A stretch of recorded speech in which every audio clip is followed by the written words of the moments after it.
pessoal, tudo bem com vocês? Eu espero que esteja tudo bem, comigo está tudo ok, graças a Deus, com a minha família também. Eu sou o Eliezer e nós estamos aqui para gravar mais um vídeo, né? Colocar aqui mais um vídeo no canal. O nosso objetivo sempre é levar informação para as pessoas. Nesse vídeo de hoje, gente, nós vamos dar prosseguimento àquela série O que é preciso para ser salvo. Essa série ela foi lançada lá no canal do ancião Edson Reis, o canal JWR. Nós colocamos aqui no canal a primeira parte ontem. Hoje nós vamos colocar aqui agora a segunda parte. Amanhã a terceira parte, né? Sucessivamente até chegar à sexta parte e final. O objetivo dessa série é mostrar, com base na Bíblia, o que é que realmente produz salvação. Então nós vamos ver nessa parte de hoje, é uma parte rápida, né?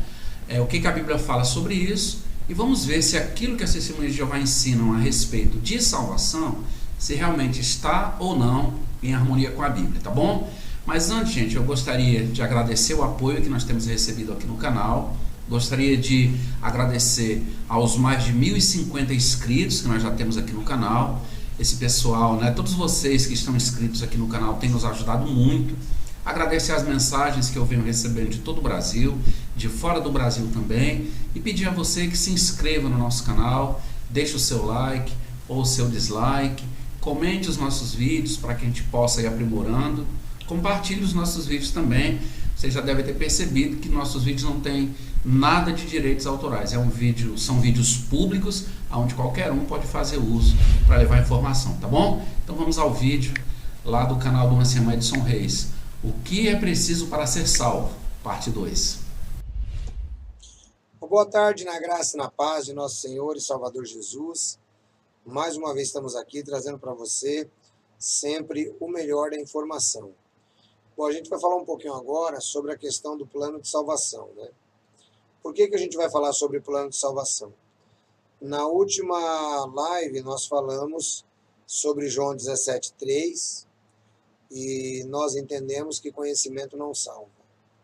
Então nós vamos entender agora um pouquinho sobre como é que Deus planejou a salvação do homem muito antes de criá-lo, tá? Eu já falei algumas vezes sobre esse assunto, mas não custa nós falarmos mais um pouco. Bem, como que se dá essa questão do plano de salvação de Deus? Primeiro é assim, né? Deus ele não foi pego de surpresa, como a Sociedade Torre de Vigia diz. A Sociedade Torre de Vigia diz que um belo dia Deus estava no céu e Adão estava na terra, e Adão de repente pecou, e aí Deus ficou assustado com aquele negócio. Isso não existe, tá? Deus sabia que o homem ia pecar desde o começo. Puxa, ancião, não sabia disso. Então é bom você saber. Deus sempre soube que o homem ia pecar. Deus não só sabia que o homem ia pecar, como Deus também sabia que havia um anjo que faria o homem pecar. Tá?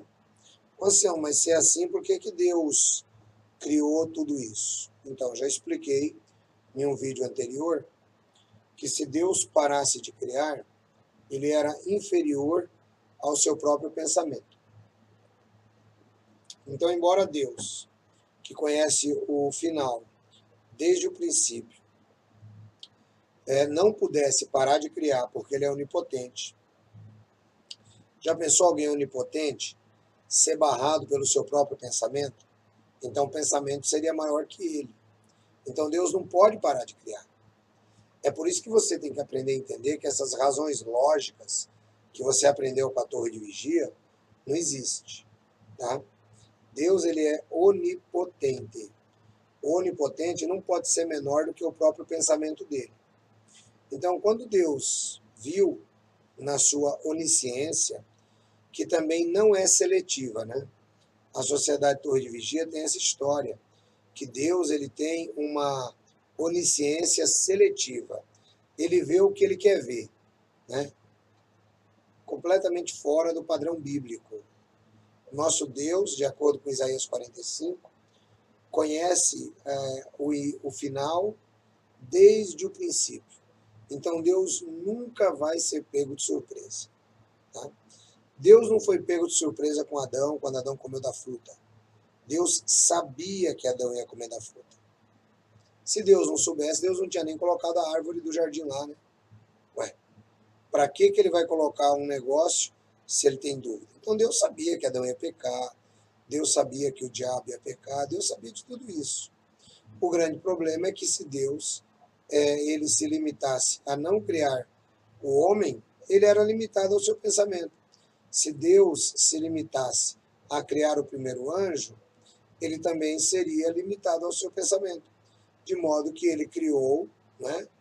De modo que ele criou o primeiro anjo, criou o primeiro homem, criou a primeira mulher, sabendo que todos eles iam pecar. E sabendo que tudo isso ia acontecer. Aí talvez você vai entrar para o campo que nós conhecemos na teologia como teodiceia. Você vai dizer assim, mas se Deus sabia de tudo isso, então Deus ele é mau, ele permite o mal.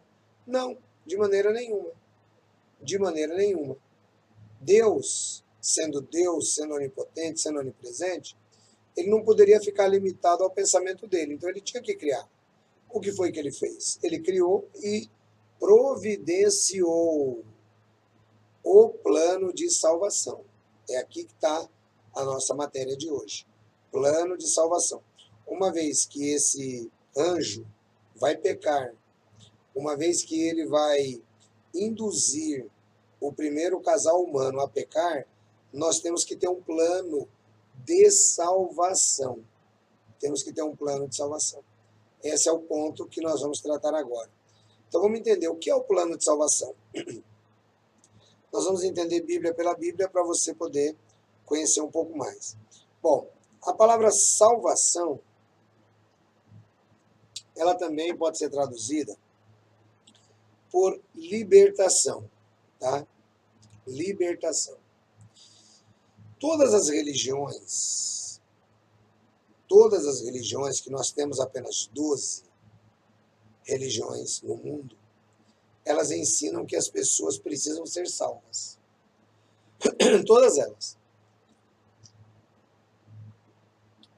O budismo te apresenta uma certa salvação através do nirvana.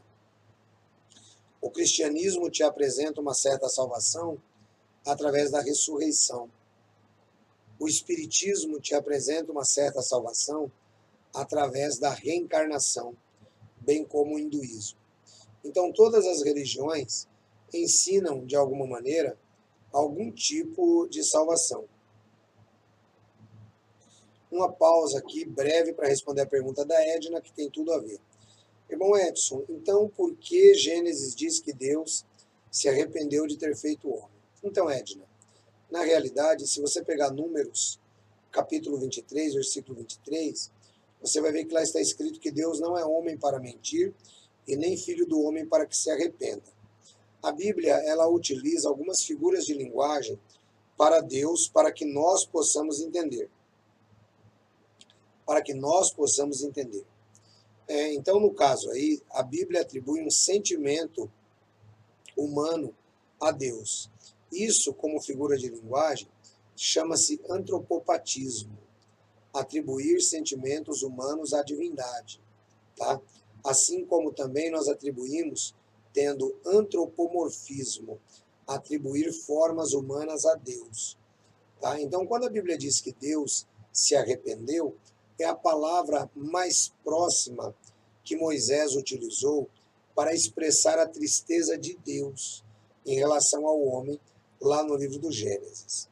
Então, quando nós analisamos essa palavra arrepender-se, nós observamos na raiz hebraica que não significa que Deus se arrependeu como eu me arrependi de amar uma pessoa, como eu me arrependi de ter entrado numa empresa, como eu me arrependi de ter feito um determinado curso.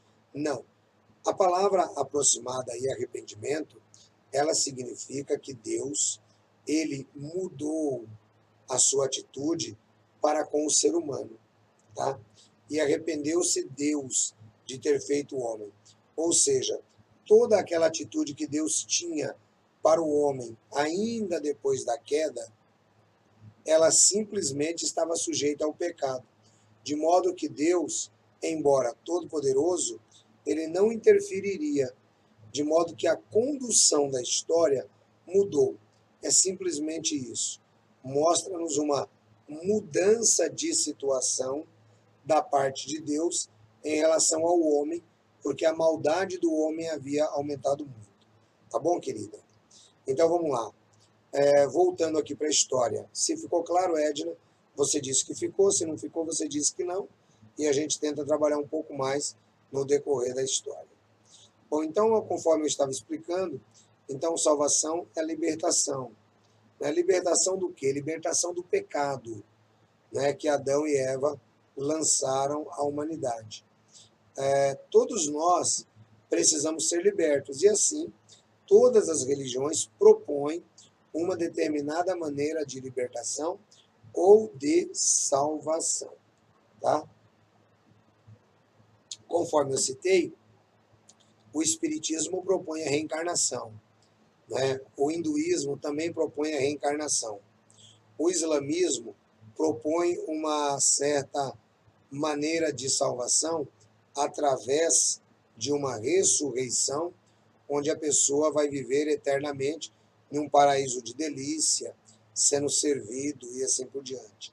O cristianismo propõe a ressurreição, conforme nosso Senhor Jesus Cristo ensinou. Então, cada sistema, ele propõe uma determinada maneira de ressurreição ou uma determinada maneira de salvação ou libertação. Tá? Agora, a Bíblia, ela deixa claro para nós, que existe apenas um plano de salvação. Tá?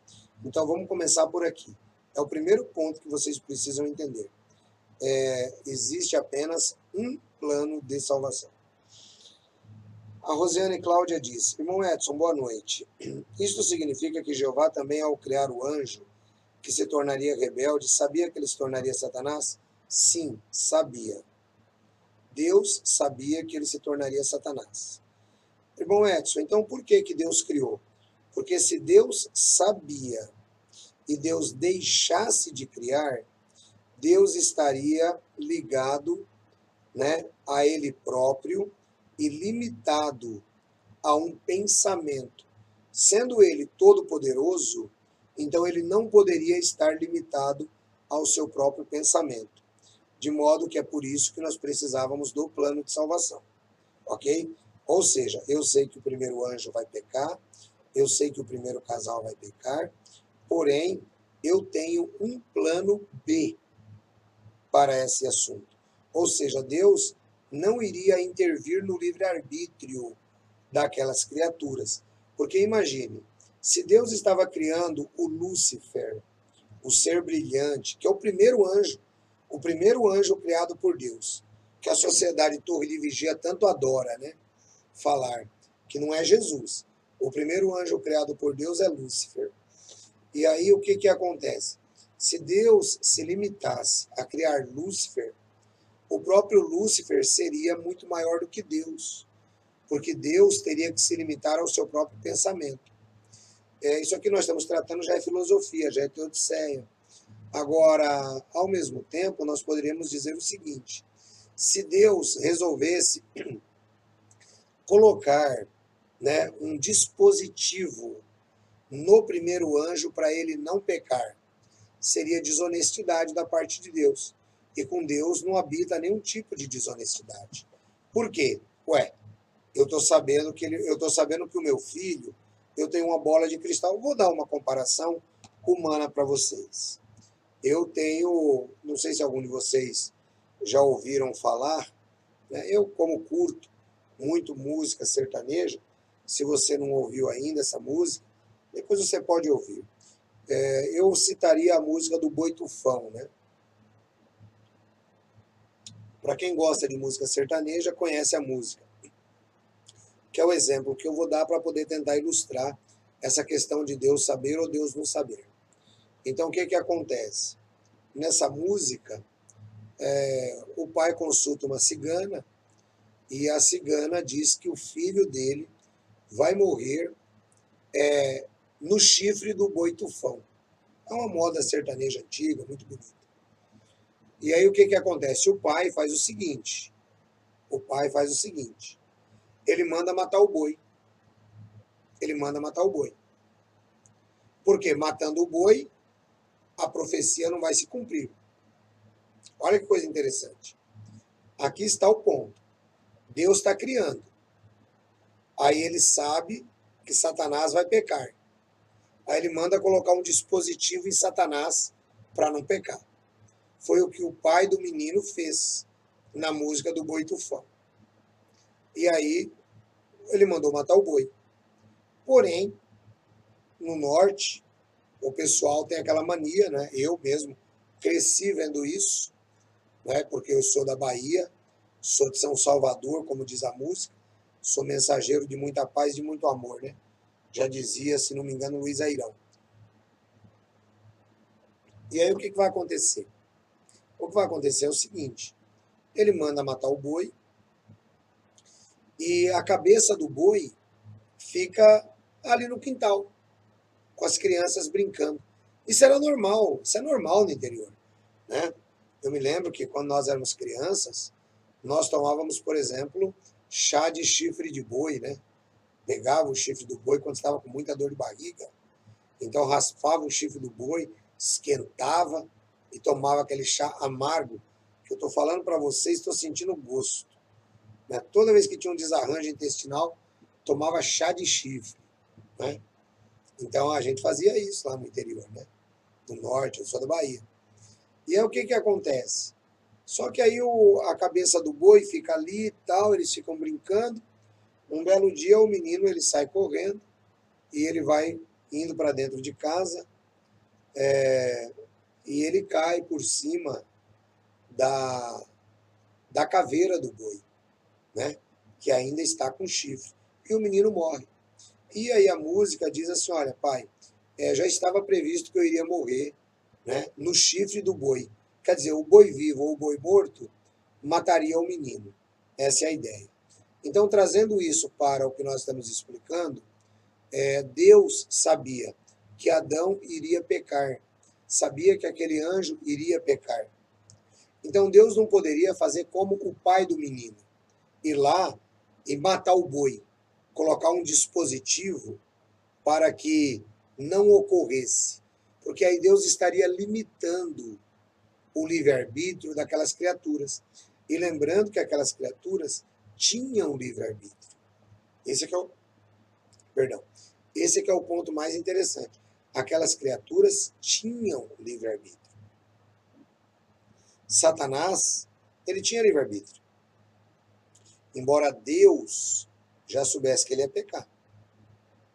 Adão tinha livre-arbítrio, embora Deus já soubesse que ele ia pecar.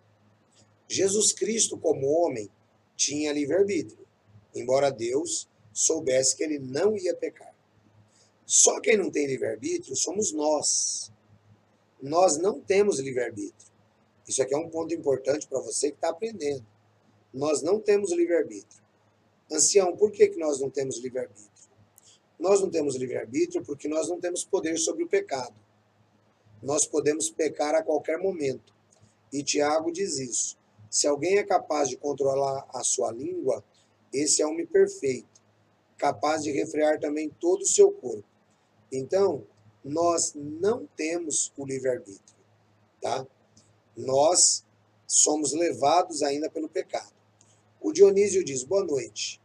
Com todo respeito, mas seguindo esse raciocínio, não se tornaria Deus cúmplice de toda a maldade? Não. Deus não se torna cúmplice de toda a maldade porque Deus providencia a salvação para o homem. Simplesmente isso. O que Deus não poderia era ser resumido ao seu próprio pensamento. Só isso. Porque aí ele não seria Deus. Aí ele não seria onipotente. Aí ele seria o Deus da torre de vigia. Entendeu? O Deus de verdade, ele é onipresente, ele é onisciente, ele é onipotente. Deus, quando vai criar, que sabe que aquele anjo vai pecar, Deus providencia o plano de salvação. Então Deus não é conivente com a maldade. Por que Deus não é conivente com a maldade, ancião? Deus não é conivente com a maldade porque Deus tem a história nas suas mãos. Deus, ele é o soberano absoluto da história.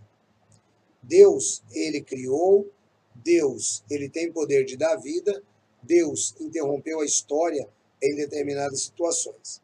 Então, dizer que Deus se tornaria cúmplice de toda maldade é até mesmo, além de uma blasfêmia, uma ofensa ao próprio Deus, que conhece a história desde o princípio até o fim, ao passo que nós somos apenas uma parte da história. Nós somos uma fração. É como se a história fosse assim. É como se a história fosse assim, ó. É um ônibus que parte do ponto inicial para o ponto final, né? É isso, a história é isso. Eu e você somos passageiros. Então você sobe no ponto, eu subo no outro. Você vai descer num ponto, eu vou descer no outro. O que você viu da viagem foi só um pedaço. Deus tem a história inteira e tem controle sobre toda a história. Essa é a ideia. Isso é o que a Bíblia ensina. Essa visão de que Deus é um Deus limitado, que Deus ele é onisciente, mas ele vê quando ele quer. Isso não combina com Deus. Isso não existe. Isso é a ideia da torre de vigia. Tá bom, Dionísio? A Jura-se diz, TJ só sabem falar em vindicação ou soberania de Jeová, como se ele perdesse o controle sobre Satanás. Exatamente. Aliás, no livro Proclamadores eu explico esse assunto. A Zilda diz, Antônio, eu não tenho parentes lá na outra história. O Henrique, os TJs falam que Deus consegue prever o futuro, mas às vezes ele prefere não saber. Não, isso é uma piada, verdadeiramente é uma piada, né? Isso não é Deus. Isso não é Deus. Imagina, o ser humano, que é o ser humano, vai na cartomante para querer saber o futuro. Imagina o Deus que é todo poderoso, que pode saber, mas ele se limita, eu não quero saber. Eu não quero saber disso aqui, ó, o Adão vai pecar? Ai, não quero saber. Ô, pessoal, isso é uma infantilidade. Isso é não conhecer a palavra de Deus. Isso é não conhecer a soberania de Deus. É só pegar Romanos, capítulo 9, até o capítulo 11. Não precisa muita coisa, né, gente? Romanos 9 a 11. O Antônio Liberto, irmão Edson, a torre de vigia quer que nós temos livre-arbítrio, mesmo sendo pecadores? Por quê? Então, nós não temos livre-arbítrio, pessoal. Não temos. Se eu tivesse livre-arbítrio, eu decidiria não pecar e não pecava. Algum de vocês consegue não pecar? Quem de vocês conseguir não pecar, então vocês têm livre-arbítrio. As únicas pessoas que tiveram livre-arbítrio foram Adão e Eva, os anjos de Deus e Jesus Cristo. Só. Fora isso, ninguém mais tem livre-arbítrio. Todos nós somos escravos da lei do pecado. Então, ninguém aqui tem livre-arbítrio. Esquece essa besteira de livre-arbítrio que ensinaram para vocês. O que nós temos, de acordo com a teologia reformada, e você pode pesquisar, é uma livre agência. Ou seja, eu sou o agente livre. Eu sou um agente livre. Eu posso, por exemplo, escolher entre atravessar a rua às 8 horas da manhã e posso escolher atravessar às 17 horas. Isso cabe a mim. E a responsabilidade por atravessar a rua às 17 ou às 8 horas da manhã é minha. Isso se chama livre agência. E eu tenho a responsabilidade pelas minhas decisões. Então, por exemplo, o jovem, ele sai com uma moça. Eles namoram, né? E a moça fica grávida. Então, ele usou a livre agência dele. A responsabilidade pela gravidez é deles. Você entendeu isso? É simples assim, não é? Não é que ele tem livre-arbítrio para fazer a menina ficar grávida, não. Ele usou a sua livre agência. É diferente, tá? O Dionísio diz assim, minha intenção não é blasfemar, apenas entender. Entendeu? Deus sabe a intenção do meu coração. Tá bom, mas eu acho que eu não, em momento algum eu fui desrespeitoso com você. Eu só acabei de explicar, ué. Que bom que a intenção do seu coração é essa. Eu acabei de explicar. O duro é que a gente explica e vocês se ofendem. O Isaac diz: fui doutrinado assim também. E foi através disso e de outras que saí. Deus só quer ver o que ele quer. Exatamente, não. De maneira nenhuma, está errado. Deus, ele vê tudo. Deus, ele tem controle sobre a história. Romanos, capítulo 9, até o capítulo 11. Deus tem todo o controle da história. Deus sabe tudo. Deus sabe todos os pecados que você vai fazer. Deus sabe todos os pecados que você já fez. Deus sabe que você vai errar amanhã. Deus sabe tudo. Acontece que Deus te salvou antes da fundação do mundo. É simples assim o negócio. Deus já te salvou. Deus não está esperando você fazer obra para ser salvo. Porque se você fosse depender, gente, se vocês fossem depender das obras de vocês para serem salvos, o inferno seria pouco. E aplico a mim também. Se nós fôssemos depender das nossas obras, o inferno é pouco. O inferno seria pouco. Então Deus, ele não se deixa levar por essa situação. O que Deus faz? Deus, ele resolve fazer o seguinte. Deus, ele resolve fazer o seguinte. Deus, ele resolve salvar. Salvar. Ele salva antes da fundação do mundo. Porque se ele esperar por você ou por mim, esquece, meu irmão. Ninguém seria salvo. Essa aqui é a ideia, tá? É por isso que uma vez salvo, salvo para sempre, tá bom? A Júlia se diz: perdemos o livre-arbítrio por herança de Adão? Perdemos o livre-arbítrio por herança de Adão. Os únicos que tinham livre-arbítrio eram Adão, Eva, Satanás e os anjos. Só. Nós não temos livre-arbítrio. Nós perdemos. E quem disser para mim que tem livre-arbítrio, eu vou convidar a dizer para mim se você não peca. Porque se você peca, você não tem livre-arbítrio. Por que eu não tenho livre-arbítrio, Ancião? Porque você não consegue deixar de pecar. Então, se você não consegue, é porque você não tem poder sobre a lei do pecado. Se você não tem poder sobre a lei do pecado, você não tem livre-arbítrio. É simples assim o negócio. Conforme eu acabei de dizer, o que nós temos é um campo de ação dentro da esfera humana, chamando-se apenas de livre agência. Mais nada do que isso. O Dionísio diz: eu sei, não estou ofendido não. Estou aqui para ouvir a palavra, de uma forma que, para mim, é bem diferente de tudo que já vivi. Tenho gostado de observar seus vídeos. Então, Dionísio, que bom. O que eu posso dizer para você é que tudo que você ouviu, você pode juntar tudo num pacote e jogar na lata do lixo, porque não vale nada.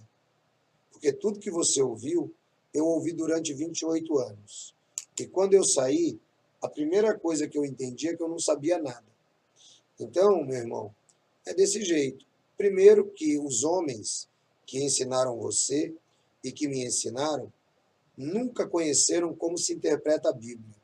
Não conhecem leis de hermenêutica, não conhecem normas de exegese, não conhecem nada. Simplesmente seguem tradições humanas. Só isso. Entendeu? Então a gente tem que aprender a aceitar aquilo que a palavra de Deus diz. Tem coisas que a palavra de Deus ela diz para a gente que simplesmente nós não temos como explicar. Deus é soberano. A soberania de Deus é o ponto principal que todo cristão tem que aceitar. Ok? O Azuleide, né? Deus é soberano universal, legal. O Marlon Romerick, Deus não quer ver o que ele quer. Ele vê de forma salvífica dele, não como nós, mas da forma dele, que é bem diferente da nossa. Porque se Deus olhasse a nossa forma, estaremos arruinados. Não, Mário, errado também. seu pensamento. Deus vê tudo. Deus conhece todos os fios de cabelo da sua cabeça. A Bíblia diz que todos eles estão contados. Deus sabe todos os pecados que você já fez e Deus sabe todos os pecados que você vai fazer. Por que você não estaria arruinado? Porque Deus não te salvou pelas suas obras. Deus te salvou pela graça. Por esta graça sois salvos, isto não vem de vós, é dom de Deus, vem por meio da fé, não vem por obras para que ninguém se glorie. Então Deus, ele nos salvou antes de nos criar.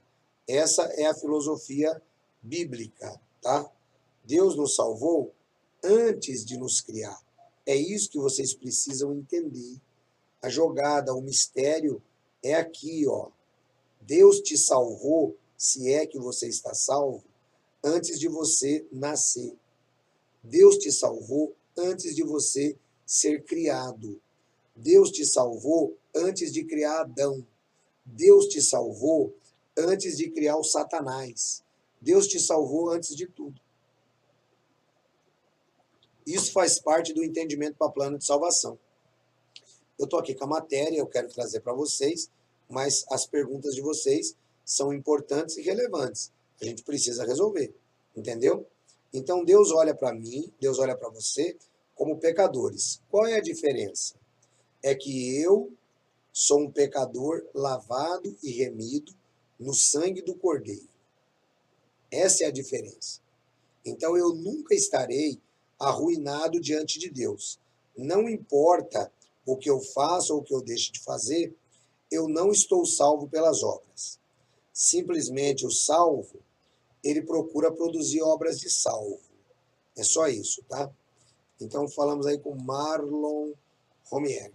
O Isaac diz, irmão Edson, na Bíblia fala sobre Lúcifer, porque fui doutrinado que a primeira criação foi Jesus. Posso ter esse conhecimento na Bíblia? Essa separação entre Lúcifer, Jesus e Deus? Então, Isaac, Jesus nunca foi criado. Jesus é Deus. Os primeiros concílios da igreja já determinaram isso. Jesus é Deus, gerado, não criado. Gerado, não criado. Deus de Deus, luz de luz. Tá? Há um tempo atrás, teve uma irmã que trouxe uma ilustração muito interessante aqui. E eu achei legal a fala dela. Como que nós devemos olhar isso? Devemos olhar da seguinte maneira. Imagine que você tem uma fogueira. Imagine que você tem uma fogueira. Tá? Essa fogueira ela está robusta, está bonita, não é? E aí você vai lá, pega uma pá, e você vai lá e tira dessa mesma fogueira os componentes e põe do lado. Então você tem agora uma outra fogueira que não é uma fogueira criada, é uma fogueira a partir da primeira. Tá? É mais ou menos essa ideia humana de gerado não criado. Tá? Então Jesus, ele é Deus de Deus. É assim que o catecismo da igreja nos ensina desde o começo. Ele é Deus de Deus, gerado, não criado.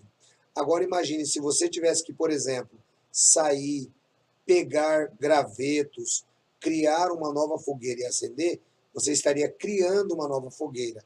Embora as duas pareçam que são fogo. Não. As duas são fogo.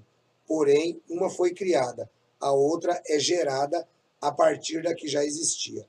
Então, assim também é a divindade. Jesus é Deus de Deus, gerado, não criado. Assim a igreja definiu nos primórdios. Tá bom, querido? Então é dessa maneira. Voltando aqui. O Charles diz, ao fim, cada dia criativo, em Gênesis, Deus sempre usa a palavra eu se era bom. Deus viu que era bom. Mas quando ele cria as águas abaixo da terra, Deus no final disse, não dá para entender. Esquece isso aí. Não, nada a ver com a história. Comentários nada a ver, pessoal, não vou nem responder. Comentário é sobre o assunto que eu estou tratando. ou perguntas sobre o assunto que eu estou tratando. O Maicon Pituras. Eis que Deus é grande. Nós não compreendemos o número de seus anos. Não se pode contar. Isso. O grande problema, pessoal, é que você tem uma cabeça que vai viver no máximo 80 anos. E você fica tentando descobrir Deus. Esquece essa besteira. Esquece. Isso que a Torre de Vigia ensinou para vocês é pura neurose. É para você ficar igual um idiota, pensando que pode conhecer a Deus, né, ao máximo com a mente de 80 anos. Pega Eclesiastes 3:11 e lê. Né? A Bíblia diz que Deus colocou tempo indefinido no coração do homem para que o homem nunca descubra os trabalhos que o verdadeiro Deus fez do começo ao fim. Então esquece isso. O Marlon, amém, ancião, obrigado pela explicação. Deus nos abençoe. A Juraci, ancião, 70 vezes 7 do número de pecados é só uma ilustração de Jesus? Podemos dizer que o número é muito maior? Juraci, a ilustração de Jesus, ela quer dizer o seguinte, que você não consegue computar os pecados. Por exemplo, você é mãe, você criou sua filha até que idade? Quantas vezes ela errou? Quantas vezes você perdoou? Ou você tem tudo isso anotado? Não, não tem. Essa é a ilustração de Jesus. Perdoe sem fazer conta. 70 vezes 7. O Ricardo Guerra. O plano de salvação é o básico. Deus criou o homem para a sua glória, o homem pecou, Deus enviou o seu filho e agora temos a esperança, certeza de salvação. É isso aí. O Vinícius. Vamos lá. O Vinícius Moraes. No caso da destruição de Sodoma, por que os anjos disseram que vieram verificar sobre os pecados delas, se era verdade? E assim passa a ideia de que Deus usa anjos para saber das coisas na terra. Então, Vinícius, é assim, ó. Por isso que é legal, pessoal, vocês acompanharem as coisas. Eu vou repetir o que eu falei lá atrás, que talvez você ainda não tinha chegado. A Bíblia utiliza algumas figuras de linguagem. As figuras de linguagem humana, a Bíblia também utiliza. Uma delas é antropopatismo, que é atribuir sentimentos humanos a Deus. A outra delas é antropomorfismo, que significa atribuir formas humanas a Deus. Quando a Bíblia é escrita, ela é escrita do ponto de vista humano. Então, o que você lê em Gênesis é um relato sem colocar nada de divindade. Nada. Moisés escreve o Gênesis de um ponto de vista do observador. Porque você imagina como seria difícil para nós hoje pegar um Gênesis parecido com o Apocalipse. Né? O Apocalipse foi feito sem muita história. O Apocalipse foi feito em linguagem celestial. Ninguém entende. Então, a Bíblia utiliza termos humanos para mostrar ao ser humano aquilo que Deus quer nos mostrar. É só por isso que o Gênesis conta essa história, que os anjos vieram verificar. Ninguém veio verificar nada. Deus já sabia de... Perdão. Deus ele já sabia de tudo. Deus mandou os anjos lá apenas para que a história chegasse a nós sem um sobrenatural. Já pensou como seria essa história sem a lacuna dos anjos? Já pensou como seria essa história sem o diálogo de Deus com Abraão? É só isso. Seria um Gênesis apocalíptico. Então, a Bíblia é escrita em linguagem humana para que nós entendamos. E ainda assim a gente não entende. Você entendeu? O Tubarão Azul Moedas, o plano de salvação serve para entender porque o Pai, Filho e Espírito Santo é o único Deus? Sim, serve. E nós vamos explicar isso daí no plano de salvação. Então, gente, conforme vocês puderam ver aí, né, assistiram, veja que aquilo que a Bíblia fala sobre salvação realmente não tem nada a ver com aquilo que é pregado, que é ensinado pela dona Torre de Vigia, a única gráfica verdadeira, né? Aquela empresa norte-americana. Então, eu quero agradecer. Amanhã nós colocaremos aqui no canal a terceira parte e iremos até a sexta parte para que nós possamos entender realmente o que a Bíblia fala, né? o que é que a Bíblia diz que é necessário para alcançarmos a salvação. Tá bom, gente? Fiquem todos com Deus, fiquem na paz de Jesus Cristo e até a próxima.